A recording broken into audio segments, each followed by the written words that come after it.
ताणं नमो सिताणं नमो आर्याणं नमो वज्रायणं नमो लोये सवसाहुणं सिद्धं शुद्धं परमेयं जयेन्द्रवर्णेम चन्द्रमकलङ्कं गुणरयणभूषणोदयं जीवस्य परमणं गोच्छम्।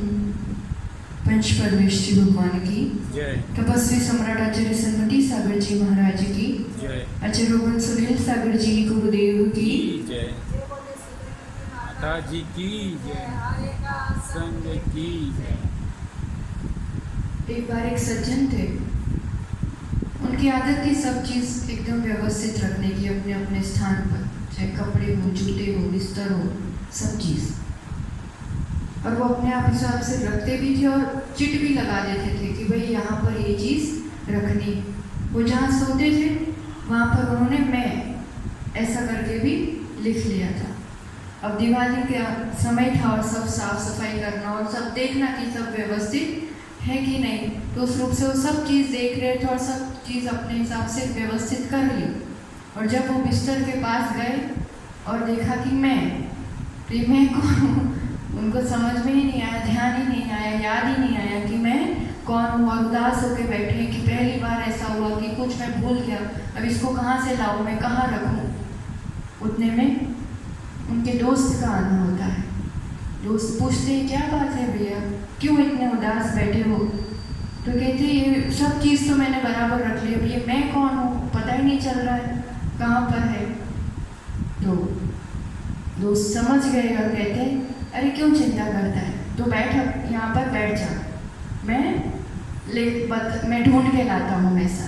और जैसे ही वो वहाँ बैठे, आराम किया, विश्राम किया, कि वो मैं मतलब वही थे।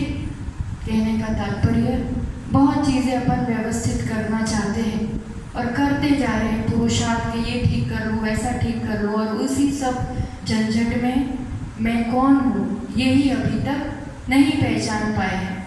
तो कोई गुरु या कोई ऐसा मित्र आए और बताए तो कैसे पता चला? जब उन्होंने अपने ही स्थान पर विश्राम किया। विश्राम ही तो नहीं कर रहे हैं हम अपने साथ, दो घड़ी प्रभु के साथ, गुरु के साथ, सामायिक का समय हम स्वयं के साथ ही विश्राम करेंगे तो मैं कौन हूँ ये पता चल जाएगा। अनादिकाल हो गया, बस सब कुछ पता है पर वास्तव में मैं कौन हूँ ये नहीं पता है। म्यान में तलवार रखी हुई है ना, म्यान में तलवार यहाँ बाहर रखी हुई है और कोई कहेगा वो तलवार है, ठीक है ना, बात तो ठीक है तलवार है, पर उसमें जितने बैठे हैं उसमें से अधिकतम क्या समझेंगे, वो म्यान ही तलवार है, ऐसे ही समझेंगे ना।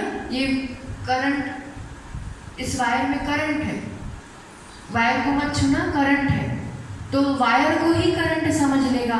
ये दोनों चीज़ें अलग अलग है, सब नहीं समझ पाते हैं। ऐसे ही जो शरीर दिख रहा है वही सामने वाले का दिख रहा है, तो वो शरीर उसका अस्तित्व उस रूप से है और मैं हूँ तो मेरा अस्तित्व भी इस शरीर से ही अपनी पहचान कर रहे हैं। इस संसार में अनंत जीव हैं और जीव समाज से जीवों का क्लासिफिकेशन थोड़ा पढ़ा हो और ध्यान है ये इस विषय, तो ऐसे देखा जाए तो पाठशाला से भी पढ़ते हैं। और जीव जो संसारी जीव हैं कितने प्रकार से हैं? इंद्रियों की अपेक्षा एक इंद्रिय, दो इंद्रिय, तीन इंद्रिय, चार इंद्रिय और पंच इंद्रिय। सभी को पता है, पेड़ पौधे, पहाड़, पानी, वायु सब एक इंद्रिय। उसमें दो प्रकार से हो जाता है, सूक्ष्म और बादल। सूक्ष्म यानी जो बाधित नहीं होता है, हमें दिखाई नहीं देता, पर वो जीव है। और बादल ठोस, पत्थर, पहाड़, पेड़। दो इंद्रिय जीव, लट आदि। तीन इंद्रिय, चींटी, मकोड़ा आदि, मक्खी, मच्छर, ये सब चार इंद्रिय। और पंच इंद्रिय में पशु, मनुष्य, देव, नारकी सभी आ जाते हैं, पर उसमें भी दो प्रकार है, असंगी यानी मन रहित और संगी मन सहित। ये विषय हम सबको ध्यान है और इस प्रकार से एक इंद्र के दो और पंच इंद्र के दो और पूरे मिलाते हैं तो 7 हो जाते हैं। और इसमें पर्याप्तक और अपर्याप्तक 2 प्रकार से करने से 14 जीव समास होते हैं। अब इतने सारे प्रकार के जीव है, इसमें से टोटल मतलब ये एक इंद्रिय पूरा 2, 3, 4 और पंच इंद्रियों में भी असहनी, ये पूरे जीव किस गुणस्थान में आएंगे? पहले गुणस्थान में। मतलब अधिकतम जीव राशि, अनंतानंत जीव राशि किसमें आते हैं? मिथ्यात्व में ही है। अभी तक उन्होंने एक भी कदम ऊपर नहीं बढ़ाया है। मैक्सिमम जीव राशि मिथ्यात्व गुणस्थान में। पहले ये बात समझ लो, एक इंद्रिय से 4 इंद्रिय और असहनीय जीव नियम से मतलब उसमें कोई विकल्प नहीं है, नियम से वो सभी जीव मिथ्यात्व में ही है, अज्ञान अवस्था में ही है, इंद्रिय सुख के पीछे भाग रहे हैं, पर दुख ही दुख है। और पंच परावर्तन उनका चालू का चालू ही है। अपन सबने देखा था, जो सुन रहे उन्होंने पंच परावर्तन का विषय अपन ने अच्छे से लिया था। कौन कौन से पंच परावर्तन बताओ? द्रव्य, क्षेत्र, काल, भाव, भव। परावर्तन यानी ये जीव एक से दूसरा, दूसरे से तीसरा परावर्तन कर ही रहा है, पूरी साइकिल। द्रव्य परावर्तन, हर प्रकार का पुद्गल द्रव्य, शरीर संबंधी और कर्म जो अपन बांध रहे, कर्म भी तो पुद्गल ही है। प्रत्येक प्रकार का पुद्गल भोग लिया है टोटल, और एक राउंड नहीं, एक बार नहीं, अनंत बार पूरा सब चीज भोगी है। क्षेत्र भी, हर क्षेत्र में जन्म हो गया, हर क्षेत्र में मरण हो गया, हर प्रकार की अवगाहना, साइज बॉडी की छोटे से बड़ी सब प्राप्त कर ली है। तो परावर्तन मतलब ए प्राप्त किया, फिर नेक्स्ट, फिर सेक्स, ऐसी पूरी सीरीज होती है। तो उस सीरीज से अपन ने पूरा प्राप्त कर लिया है। द्रव्य, क्षेत्र, काल, हर समय में जन्म हो गया, मरण हो गया, हर समय बर्थडे हो गई, हर समय पुण्यतिथि हो गई। काल, भाव और भव, हर प्रकार की आयु, हर गति में भोग ली है और हर प्रकार का परिणाम कर चुके हैं, पर मिथ्यात्व संबंधी परिणाम, उसके आगे वाले अपूर्व परिणाम नहीं। मिथ्यात्व संबंधी असंख्यात लोक प्रमाण परिणाम, प्रत्येक परिणाम कर चुके, हर भाव कर चुके, और ये साइकिल चालू ही रहती है, परिभ्रमण चालू ही चालू है। अब ये परावर्तन में परिवर्तन कब आता है और किसके लिए आता है?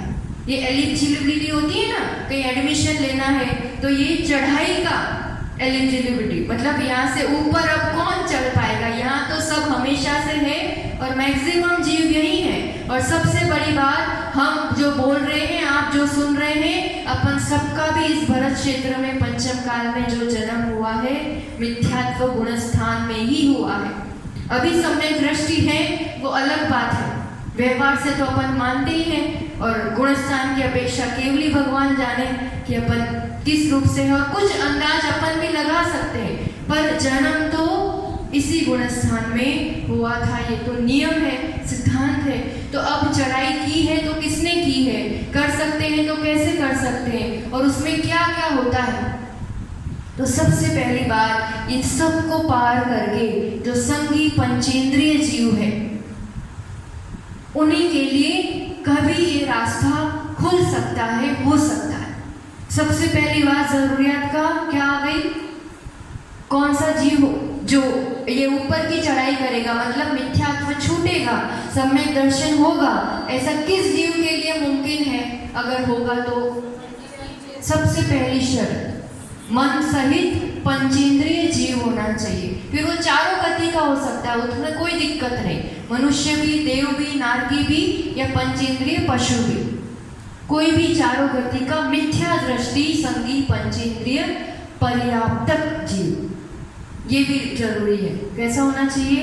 पर्याप्तक। फिर थोड़ा विशुद्ध परिणाम वाला होना चाहिए, अच्छी लेश्या वाला होना चाहिए, शुभ लेश्या वाला, और सबसे बड़ी बात, जागृत होना चाहिए, साकार ज्ञान उपयोग। जागृत मतलब सोते सोते कभी सम्यक दर्शन नहीं होगा, जागा हुआ होना चाहिए। तो क्या क्या बात बता दी?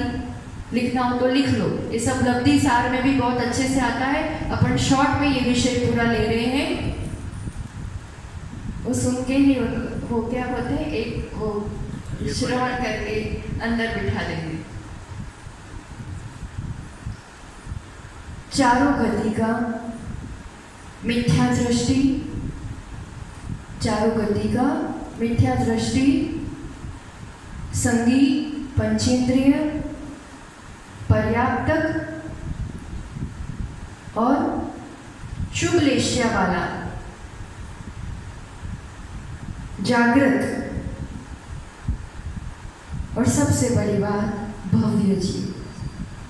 भव्य जीव तो होना ही चाहिए, बाकी तो अभव्य तो यही रहने वाले हैं, वो कभी भी इसके ऊपर नहीं चढ़ सकते।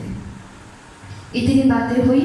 अब ऐसे जीव के लिए कुछ चीजें उपलब्ध होना चाहिए, कुछ निमित्त बनना चाहिए, कुछ खुद की भी ऐसी योग्यता जगनी चाहिए ताकि ये पर्याय प्राप्त कर ली। इतनी चीजें हैं मतलब हो ही जाएगा ऐसा नहीं है, पर इतनी चीजें होना ही चाहिए तो ही होगा।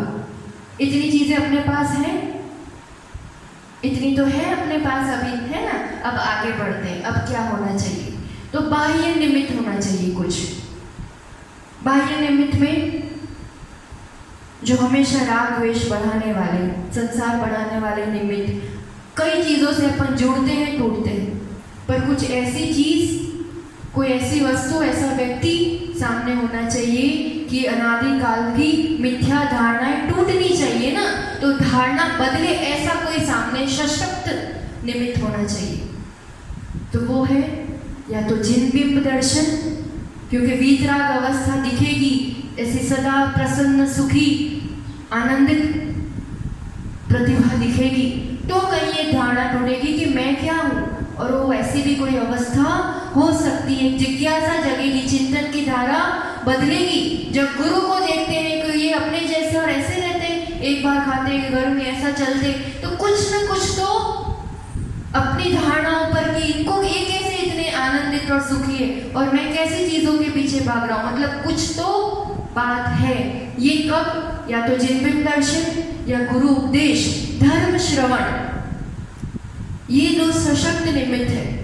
और फिर कहते हैं जाति स्मरण आदि भी काम करता है, पर अभी तो वो चीज होती नहीं है, इसलिए उस पर ज्यादा चर्चा करने की जरूरत नहीं। दो चीजें होगी तो बाहर से वो होना, फिर अंतरंग से भी कोई अवस्था होनी चाहिए। अपन काल लब्धि ये शब्द बहुत सुनते हैं, और ये सबसे बेस्ट वर्ड है बहाना निकालने के लिए। अपन कहते हैं ना आगे बढ़ो, कुछ करो, क्या करें, अभी काल लब्धि नहीं आई है।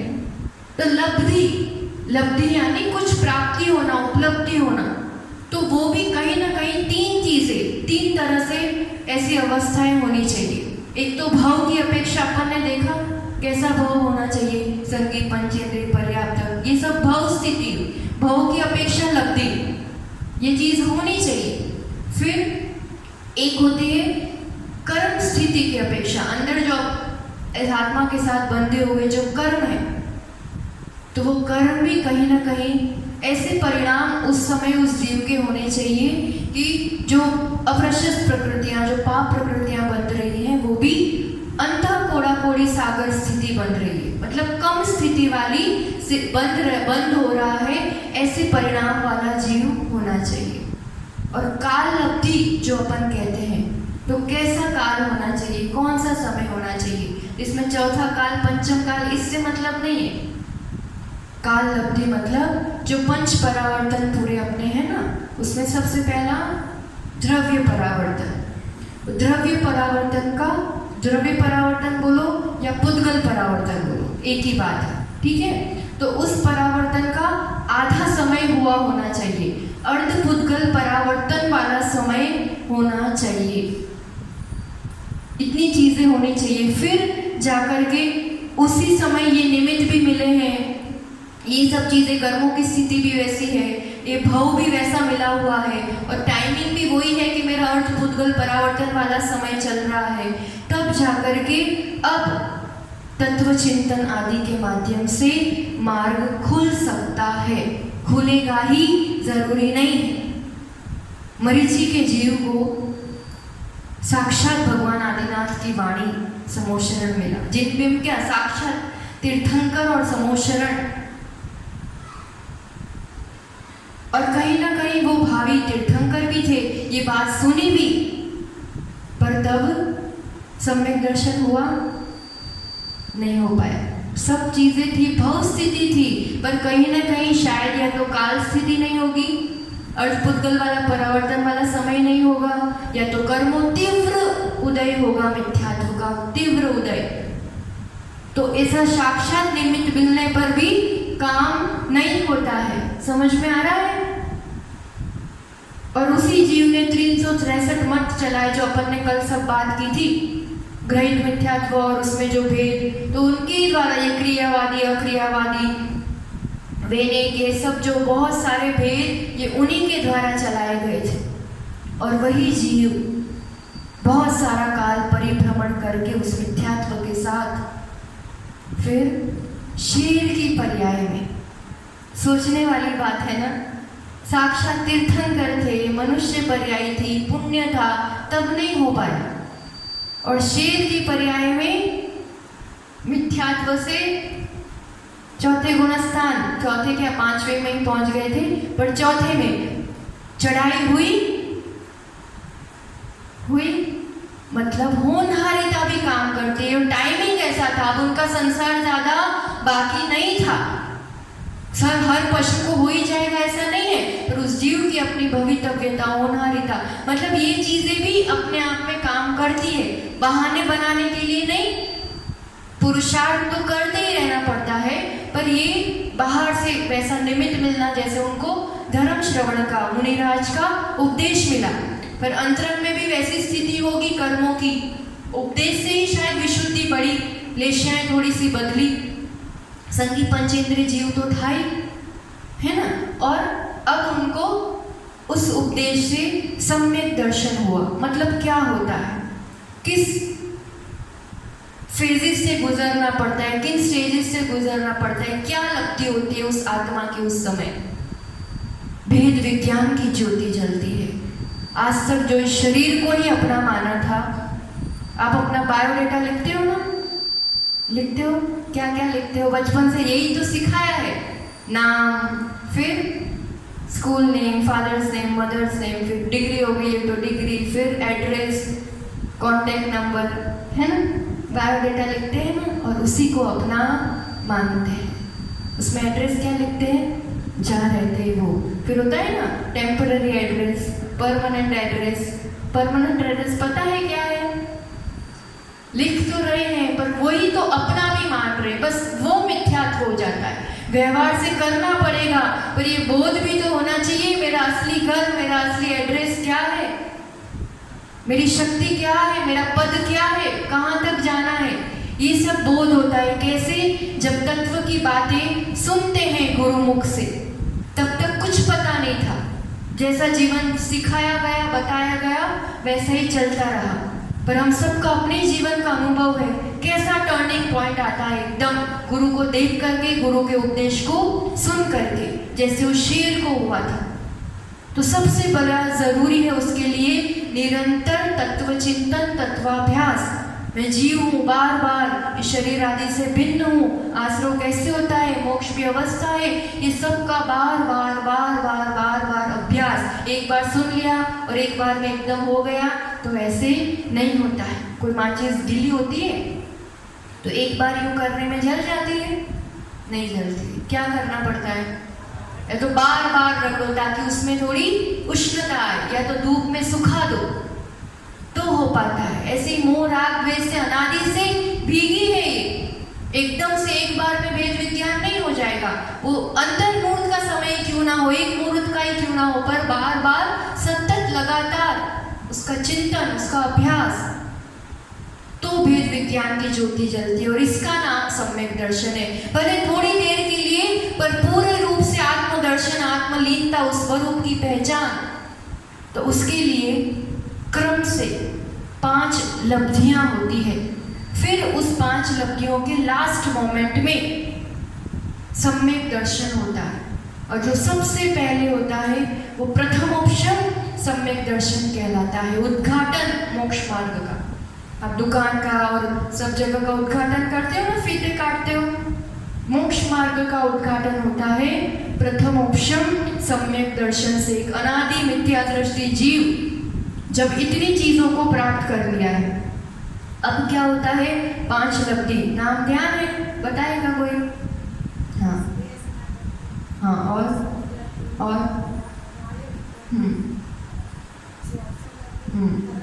हाँ, पर क्रम आगे पीछे हो रहा है, इसमें क्रम बहुत जरूरी है ना? लब्धि मतलब प्राप्ति, ठीक है?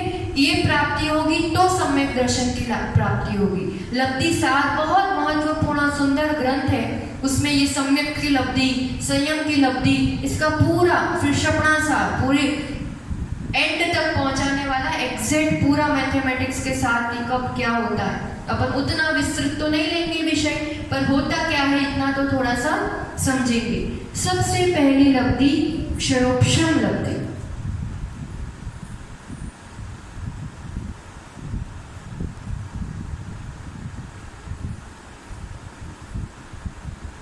क्षयोपशम शब्द तो ध्यान है, ज्ञान का क्षयोपशम होता है। इसका क्षयोपशम जितना अच्छा होगा उतना लाभ होगा। तो यहाँ क्षयोपशम की अपेक्षा से क्षयोपशम कर्म नहीं, क्षयोपशम लब्धि है ये, ठीक है ना? पहली लब्धि तो क्या प्राप्ति होती है, तो यहाँ पर समझना कि उदय की अपेक्षा जितनी पाप प्रकृतियां हैं, ये इवन मिथ्यात्व और जो भी पाप प्रकृतियां हैं, जो अप्रशस्त तीव्र प्रकृतियां हैं, उन सबका उदय प्रति समय हीन होकर के होता है।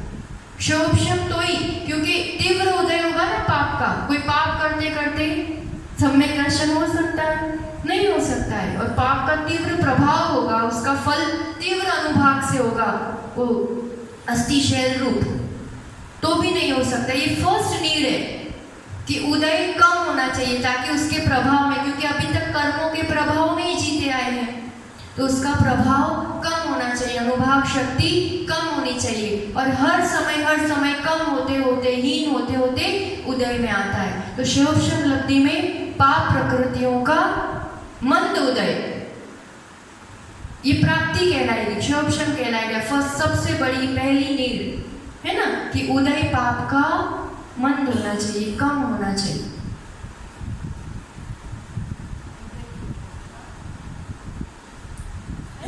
पाप का उदय और प्रशस्त प्रकृतियों का उदय कम, मिथ्यात्व का भी जोर कम होगा। उदय तो है ही, अभी वो मिथ्या दृष्टि ही है, मिथ्या दृष्टि तो प्रतिपल उदय चल रहा है, पर तीव्र उदय नहीं है, थोड़ा सा कम अनुभाग वाला उदय। और फिर हर समय घटता जा रहा है। कारण क्या बनता है? क्षयोपशम के साथ फिर विशुद्धि लब्धि सेकंड नंबर पर।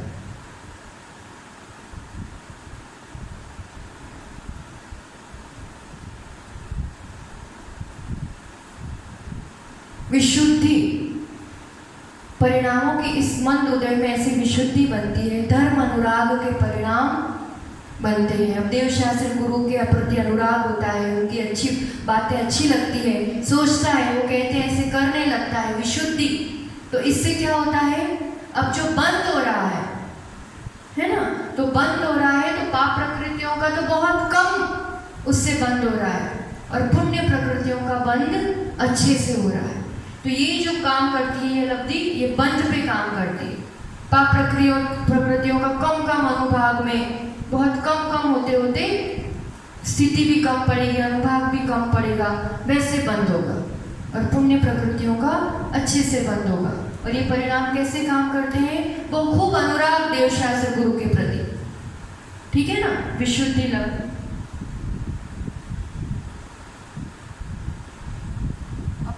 तीसरी लब्धि अवदेशना लब्धि है ना। वो क्षयोपशम होना जरूरी है, तो चढ़ेगा कुछ भी, देशना मिलेगी, वो विशुद्धि होगी तो वो देशना काम करेगी। देशना तो बहुत बार सुनते हैं, पर देशना लब्धि, उस देशना से अब मुझे इस आत्मा को कुछ उपलब्धि होनी चाहिए। देशना यानी तत्व की देशना, गुरु से या फिर तीर्थंकर की, तीर्थंकर प्रभु की या सदगुरु की जो वाणी, जो देशना मिलती है, पर उस देशना से फिर उसको धारण करना, उस अनुरूप फिर चिंतन में डूबना।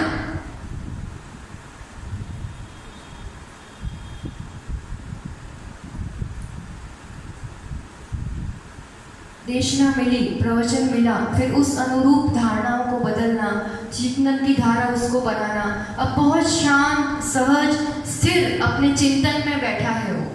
अब कोई प्रवृत्ति नहीं कर रहा है। मान लो सुन ली कोई बात, फिर वो ऐसी दशा है, इतने समय से मैं संसार में ऐसे ही घूम रहा हूँ, ऐसा मुझे तो पता ही नहीं था, मैं आत्मा हूँ, मेरी इतनी शक्ति है, मेरा इतना वैभव है, साक्षात सामने देख रहा हूँ। अब वही चिंतन है और कोई विकल्प नहीं है। ये सब काम अंतर्मूर्त के अंदर होना है।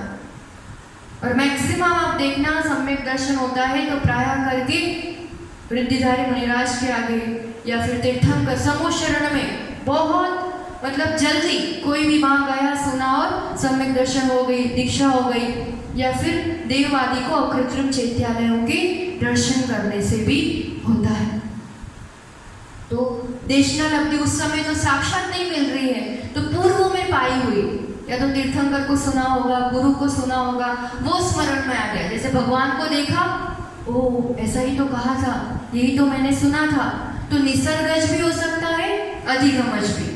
उसी समय डायरेक्ट देशना मिल रही है, या जो पहले सुना हुआ है अब वो चिंतन की धारा बन रही है। मूल रूप से अब ये दो चीजें हो गई कि मेरी शोभशम है, पात्रता है, मेरी विशुद्धि है। अब चिंतन की धारा तत्व अभ्यास में, तत्व चिंतन में लग गई। यहाँ पर तत्व चिंतन को जोड़ दिया जाए। मैं कौन, मेरा क्या, संसार का कारण क्या, मुक्ति का कारण क्या, मोक्ष की अवस्था क्या, इसी रूप चिंतन, वैराग्यपूर्ण चिंतन है ना। अब ये चिंतन होते होते अब क्या काम होता है? चौथी लब्धि, प्रायोग्य लब्धि। कौन सी? अभी तक की बताओ एक बार नाम। शोभशम लब्धि, विशुद्धि लब्धि, देशना लब्धि, है ना। ये कम उदय होना जरूरी है। तुम संगी पंचेंद्रिय हो, ये सब भी शोभशम ही है। तीव्र पाप होता तो कौन सी गति में पड़े होते, कहाँ पड़े होते, अभी इस स्टेज तक पहुंचे हो, ये उपलब्धि है, शोभशम है। वैसा उदय आपका चल रहा है। अब फिर विशुद्धि के बल पर मेरे वर्तमान के परिणाम विशुद्ध है, अच्छी लेशियां है, तो बंध भी पाप का कम हो रहा है, पुण्य का व्यवस्थित हो रहा है। फिर देशना, या तो स्मरण रूप से या साक्षात देशना मिलने पर। फिर अगला स्टेप है प्रायोग्य लब्धि।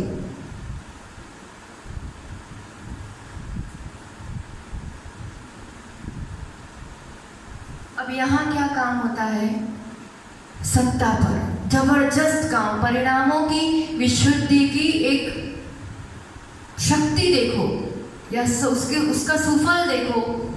सत्ता, मैंने अज्ञानतावश कौन सी पर्याय में 70 घोड़ा घोड़ी सागर, 30 घोड़ा घोड़ी सागर, 10 घोड़ा घोड़ी सागर, ऐसी कैसी तो स्थिति बांधी है, और अस्थि और शैल रूप तीव्र अनुभाव बांधा है। पर ये अब मेरे निर्मलता के बल पर सामने वैसा सशक्त निमित्त है, और मैं पुरुषार्थ कर रहा हूँ, वो सभी स्थितियाँ अंता कोड़ा कोड़ी हो जाती है। सत्ता ऑलमोस्ट डन ना, फिनिश। तुमने कितने लंबे संसार की स्थिति बांधी थी, अभी तो सम्यक दर्शन नहीं हुआ है, अभी उसके अभिमुख है, तो भी उसका फल ऐसा कि सारी स्थितियाँ, इसलिए तो कहते हैं कि अब एक बार सम्यक दर्शन हुआ कि संसार कम हो गया, क्योंकि इस परिणाम से मैंने स्थितियों को कम कर दिया। ये सत्ता पे काम करती है ये लब्धि, प्रायोग लब्धि। सब धड़ाधड़ सब स्थितियां घट जाती है। अनुभाग भी द्विस्थानीय हो जाता है, यानी लता और दारू रूप। जितना अस्थि सेल था सब ट्रांसफर, स्थितियां सब घट जाती है, अनुभाग सब घट जाता है। प्रायोग लब्धि का ये काम है। डिटेल में पढ़ते हैं तो बंधापसरण भी होते हैं, यानी अब एक एक समय में बंध रुक जाता है। जैसे अशुभ प्रकृतियों का बंध नहीं होगा, बाकी मिथ्या दृष्टि को, नरकायों का, नरक गति का, हीन सहनन का, और ये सब बंद होते ही रहते हैं। मिथ्यात्व में सब बंद होते हैं, तो अभी ये मिथ्या दृष्टि ही है। पर प्रायोग लब्धि की ये उपलब्धि है कि 34 ऐसे स्टेप्स होते हैं कि एक के बाद एक सभी अशुभ प्रकृतियों का बंध भी रुक जाता है, संवर हो जाता है। इतना इसके बल पर, परिणामों की निर्मलता के बल पर प्रायोग लब्धि में सत्ता में काम होगा। और अब प्रायोग लब्धि, प्रायोपलब्धि में सत्ता में स्थिति अंतः कोड़ा कोड़ी सागर हो जाएगी और अनुभाग भी द्विस्थानीय हो जाएगा।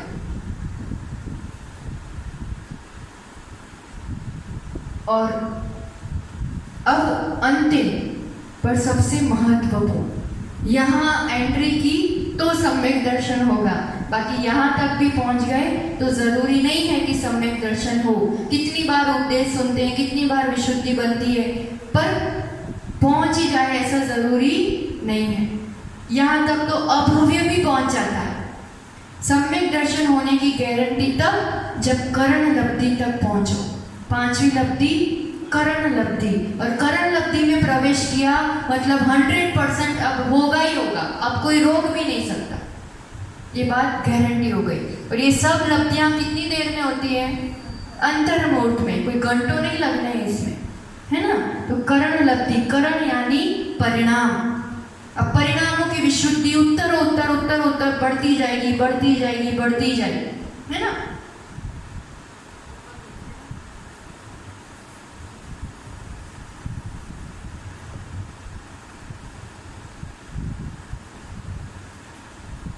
इसमें भी 3 स्टेप्स है या 3 स्टेजेस है ना। प्रायोपलब्धि के बाद जो करण लब्धि होगी तो सबसे पहले अधःकरण होता है ना।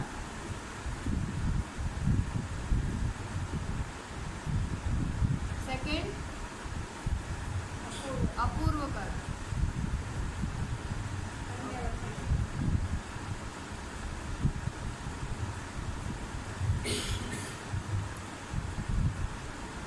अपन ने गुणस्थान में भी ये नाम देखे, 8वां गुणस्थान भी है। तो ये इसी अपेक्षा है। वो जब क्षय करते हैं, मोहनीय टोटल जाने वाला होता है। ये 3 करण अनेक जगहों पर जरूरत पड़ती है। कभी हम बोलेंगे तो फिर शब्द शायद आपको थोड़े भारी लगे, पर अभी पहली बार भी जब सम्यक दर्शन होता है तब भी ये 3 करण की जरूरत पड़ती है। पहले ये होता है, फिर ये, फिर ये। अब डिटेल में इसमें क्या क्या होता है, किस रूप से होता है, तो जब अपन 7वां 8वां 9वां गुणस्थान देखेंगे वो तो अलग अलग गुणस्थान ही, या तो अभी मिथ्या दृष्टि ही है, पर ये चीजें होती है। अब उस समय जब होती है मोक्ष पाने के समय, श्रेणी चढ़ने के समय, तब तो एक एक अवस्था को एक एक गुणस्थान ही बना दिया है। वो भी अंतर्मुहूर्त में ही सब काम होता है। पर तो जब वो गुणस्थान समझेंगे तब डिटेल में समझ लेंगे अपन। जीवकांड में भी आगे बढ़ेंगे तो उस गुणस्थान वाली गाथाओं में सब वर्णन आएगा ही आएगा। अभी थोड़ा सा एक शॉर्ट में समझना हो तो होता क्या है, तो पहली बार प्रति समय विशुद्धि बढ़ती जाती है, क्योंकि काम विशुद्धि के बल पर ही होना है। और करना क्या है अपन को, ये टारगेट क्या है, लक्ष्य क्या है अपना, ये सब जो हो रहा है उसमें अभी जीव मिथ्या दृष्टि है कि सम्यक दृष्टि है। अभी ये जो प्रोसेस चल रहा है उसमें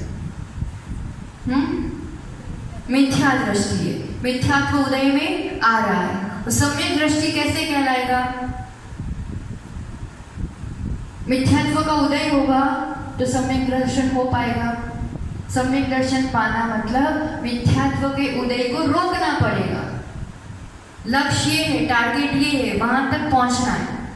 समझ में आ रहा है? उसके लिए ये विशुद्धि बढ़ते बढ़ते बढ़ते अपनी विशुद्धि में वो ताकत है कि मेरा ही बांधा हुआ मिथ्यात्व कर्म कुछ देर के लिए मैं उसको रोक लूंगा। उपशम सम्यक दर्शन होता है इसलिए सबसे पहले, है ना। मिथ्यात्व का अभी उदय भी चल रहा है, उदय हो रहा है तो बंद भी हो रहा है, और सत्ता में भी है। तीनों चीजें मौजूद है और फिर भी उसको रोकना है तो थोड़ी देर के लिए काम हो पाता है।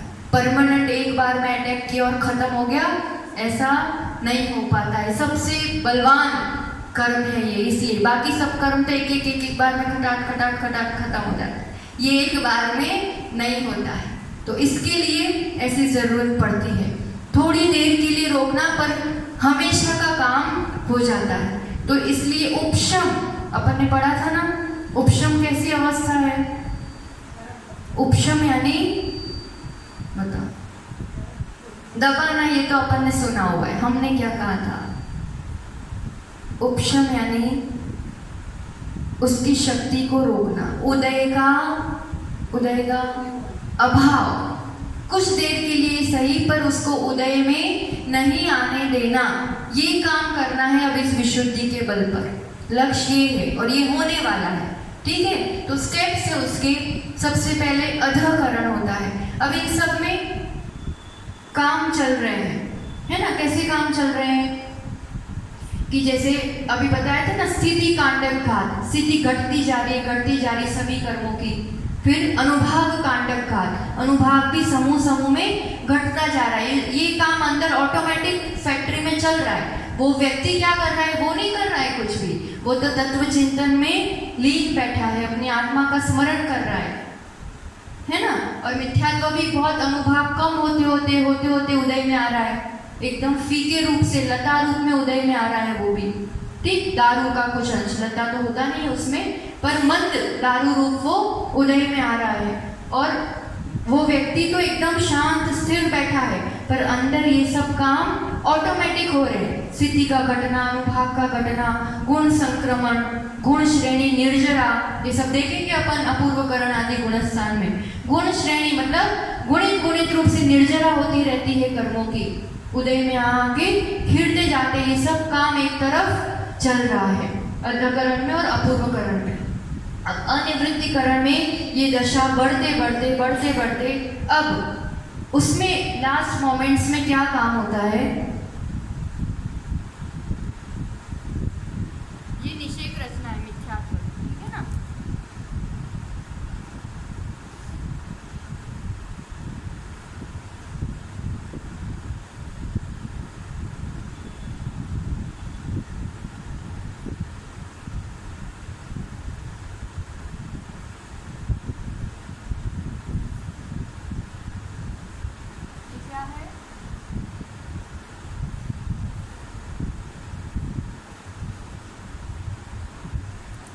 मिथ्यात्व कर्म अभी सत्ता में है, वो मिथ्या दृष्टि जीव है। एक समय उदय आ रहा है, उदयावली भी है ना। अब ये अनिवृत्तिकरण के अंतिम समयों में या उस समयों में क्या होता है, उपशम सम्यक दर्शन अंतर्मुहूर्त समय के लिए होता है, समझ लो कि आधे घंटे के लिए। ठीक, तो अब मतलब उतने समय के लिए मिथ्यात्व उदय में नहीं आना चाहिए, तो ही पॉसिबल है। ठीक, तो अब क्या करते हैं, यहाँ से कुछ इतने समय के निषेकों को, कुछ निषेकों को नीचे लाएंगे, कुछ को ऊपर डालेंगे, कुछ को नीचे डालेंगे, कुछ को ऊपर डालेंगे, ऐसे करके गैप कर रहे हैं, है ना। तो यहाँ से मान लो ये नीचे ले आए, ये सब ऊपर ले आए, तो ये सब खत्म हो रहे। खत्म मतलब ऐसे खत्म नहीं हो रहे, द्रव्य ऊपर नीचे करके गैप तैयार किया जा रहा है, अंतरकरण कहते हैं उसको। ठीक है, तो ये कब हो रहा है, अनिवृत्तिकरण में ये काम ऑटोमेटिक हो रहा है कि निषेकों को ऊपर नीचे कर रहे हैं। तो इतना गैप कर दिया। ठीक है, मिथ्यात्व की सत्ता है, उदय चल रहा है, ये निश्चय आया, फिर ये आया। अब अनिवृत्तिकरण का लास्ट समय है, अनिवृत्तिकरण फिनिश हुआ कि अब इतना समय, अब मिथ्यात्व उदय में आया है ही नहीं आया, मिथ्यात्व उदय में नहीं आया, और उस जीव को क्या हुआ, प्रथमोपशम सम्यक दर्शन। समझ में आया। अब इतने समय तक उसको प्रथमोपशम सम्यक दर्शन रहेगा। तो ये 5 लब्धियों के द्वारा एंड मोमेंट तक विशुद्धि के बल पर उसको नहीं आने देना उदय में। मेरी परिणामों की ताकत ऐसी है कि मैंने ही बांधा है, वो निषेक रचना में है, उदय का समय है, पर उदय में नहीं आने देना, ये उपशम कहलाता है। उपशम परिणामों की विशुद्धि से ही होता है और मोहनीय कर्म का ही होता है, और करते हैं तो ही उपलब्धि होती है। तो सबसे पहले किसी भी अनादि मिथ्या दृष्टि जीव को सम्यक दर्शन होगा तो कैसे होगा, प्रथमोपशम सम्यक दर्शन से, और ये अवस्था बनाई जाती है। अब उसको आत्मा का साक्षात्कार हो रहा है, वो उस आनंद में, उस स्वरूप में लीन है, उसको कुछ नहीं पता चल रहा अंदर ये सब चल रहा है, पर ये जो हो पाया ये इस वजह से हो पाया। समझ में आया। अंतर्मुहूर्त लगा पूरी लब्धियों में। अब वो अंतर्मुहूर्त के लिए प्रथमोपशम सम्यक है। कौन सा, प्रथम उपशम सम्यक। सम्यक हुआ कैसे हुआ? उपशम करके। और पहली बार हुआ इसलिए प्रथम उपशम सम्यक। पहली बार हुआ इसलिए प्रथम उपशम नहीं कहते हैं, वो अपन आगे समझेंगे सम्यक के भेदों में। पर जो मिथ्या दृष्टि जीव को जो सम्यक दर्शन होता है वो क्या कहलाता है? प्रथमोपशम सम्यक दर्शन। ठीक है। अब इस समय में वो तो आत्मानुभूति कर रहा है वो जीव, पर अब काम क्या होता है इस समय में? बहुत बहुत महत्वपूर्ण काम होता है। और वो क्या होता है? तो अभी तक मिथ्यात्व का बंध हो रहा था और सत्ता में भी मिथ्यात्व कर्म है। दर्शन मोहनीय की अपन ने कितनी प्रकृतियां बताई थी? 3। कौन कौन सी? मिथ्यात्व, सम्यक मिथ्यात्व, सम्यक। अब उसमें ध्यान रहे बंध मिथ्यात्व का ही होता है। सम्यक मिथ्यात्व, सम्यक ये सभी अभी तक पिक्चर में ही नहीं है, उस जीव की सत्ता में ही नहीं है, उसका बंध नहीं होता है कभी भी। बंध योग्य प्रकृति मिथ्यात्व ही है। और अनादि मिथ्या दृष्टि जीव को, अभव्यों को, इन सबको मिथ्यात्व ही है। अब प्रथम उपशम सम्यक जब होता है उस समय मिथ्यात्व का द्रव्य, सत्ता में तो मिथ्यात्व पड़ा है ना, अभी गया नहीं है, तो वो जो टोटल द्रव्य है मिथ्यात्व का वो 3 भागों में विभाजित हो जाता है। अब उसमें मैक्सिमम द्रव्य मिथ्यात्व रहता है, कुछ अंश सम्यक मिथ्यात्व और कुछ सम्यक। यानी सम्यक मिथ्यात्व और सम्यक का बंध नहीं होता है, मिथ्यात्व का ही द्रव्य इस समय 3 रूप से बट जाता है। जैसे चक्की में आप गेहूं डालो, गेहूं आखे हैं, चक्की में डालोगे और आपके पास आटा आएगा, कुछ दलिया रूप रहेगा और कुछ आखा रहेगा, है ना? बहुत बड़ा पहाड़ है, ठीक है? तो उस पहाड़ को आप हथौड़ी से टूटेगा, वो बड़ा सा पहाड़ हथौड़ी से नहीं टूटेगा। तो उसको तोड़ना होता तो क्या करते? नीचे बारूद भरते हैं और विस्फोट करते हैं उसका, है ना?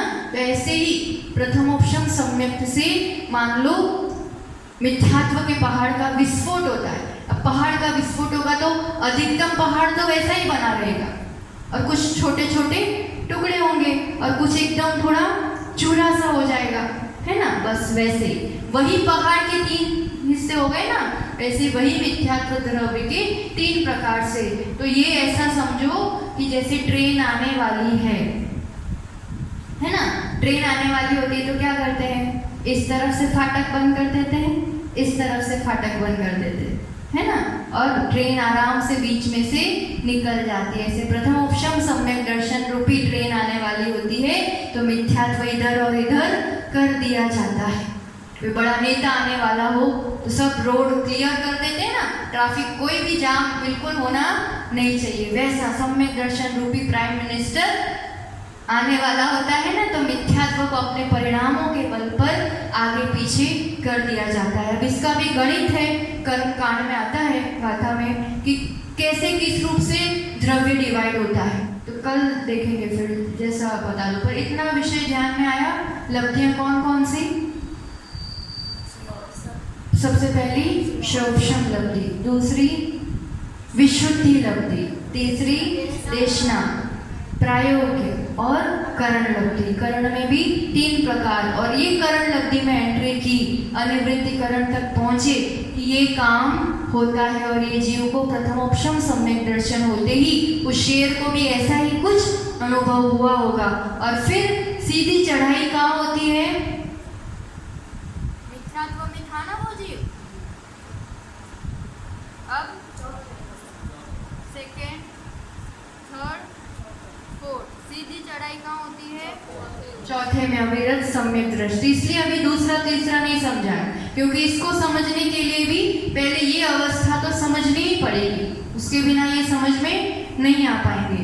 तो सीधी चढ़ाई होती है, किसी किसी की तो 5वें और 7वें में भी हो जाती है। तो ये डायरेक्ट इतनी चढ़ाई, अंतर मुहूर्त का पुरुषार्थ और सीधी ऐसी चढ़ाई। और एक बार ये चढ़ाई हो गई, एक बार ये काम हो गया, मतलब मोक्ष की टिकट रिजर्व। अब थोड़ा भटकना भी पड़े तो मैक्सिमम अर्ध पुद्गल परावर्तन, क्योंकि उस टाइम पे सम्यक दर्शन हुआ ना, अर्ध पुद्गल परावर्तन वाला टाइम था, तब हुआ, तो अब उतना ही समय मैक्सिमम हो सकता है, उससे ज़्यादा नहीं। अब ये अनंत संसार सीमित हो गया, ये सबसे बड़ी उपलब्धि है ना। और अब सत्ता में कौन कौन से कर्म हो गए? मिथ्यात्व, सम्यक मिथ्यात्व और सम्यक, तीनों कर्म अब सत्ता में, अपने सत्ता में है, अपनी सत्ता में है। हाँ है, हम तो कॉन्फिडेंस रखते हैं कि है, अपन जीते हैं, ऐसा मानते हैं, ऐसा होना चाहिए। और सत्ता ऐसे तो अच्छी बात नहीं है, पर ये तीनों सत्ता में होना बहुत अच्छी बात है, मतलब गारंटी है कि कभी ना कभी अपन मोक्ष जाएंगे। तो थोड़ा सा चिंतन करना चाहिए कि बहुमान किस चीज़ का आता है, अभी भी कहने को नहीं, वो प्रतिपल वो जागृति होनी चाहिए कि मैं कौन हूँ। सुबह से उठते से ही सबसे पहला ध्यान किस बात का आता है? वो याद रहता है, जैसे नींद में भी कोई आवाज़ देगा ना तो उठ जाएंगे, मुझे बुला रहा है इसे, पर उस टाइम मैं कौन हूँ? बहुमान शरीर का आता है कि आत्मा का आता है? ज्ञान धन का आता है कि इस धन का आता है? किस चीज़ का बहुमान है, इम्पोर्टेंस है, रुचि है? अपने आप को टटोलना पड़ेगा। एक ही बात के साथ बात को विराम देंगे। 3 चीज़ें चाहिए अपन को, हेल्थ, वेल्थ और हैप्पीनेस। किसी को भी यही चाहिए है ना। अब वो हेल्थ तो सबको चाहिए, पर कौन सी वाली हेल्थ चाहिए?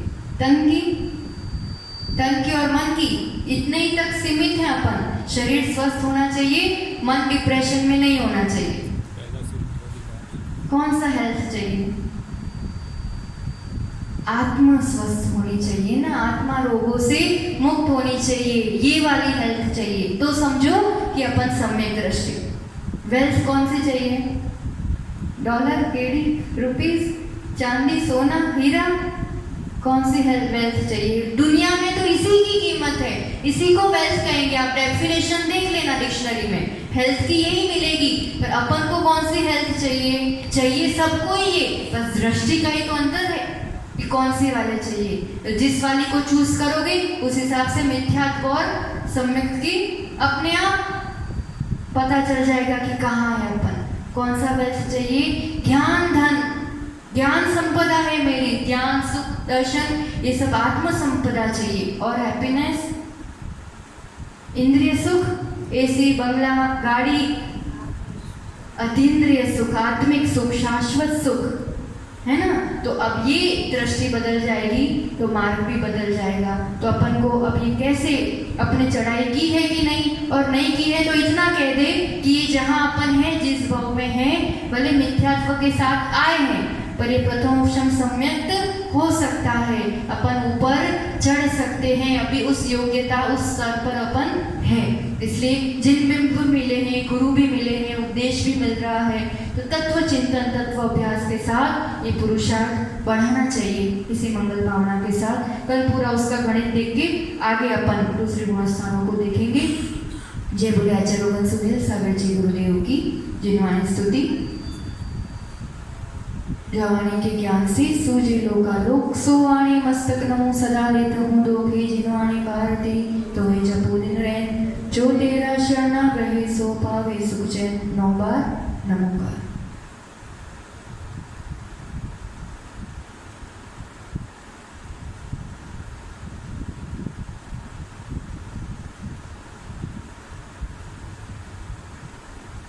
द्वादशाम में जिनवाणी माता की, आचार्य रोहन सुनील सागर जी गुरुदेव की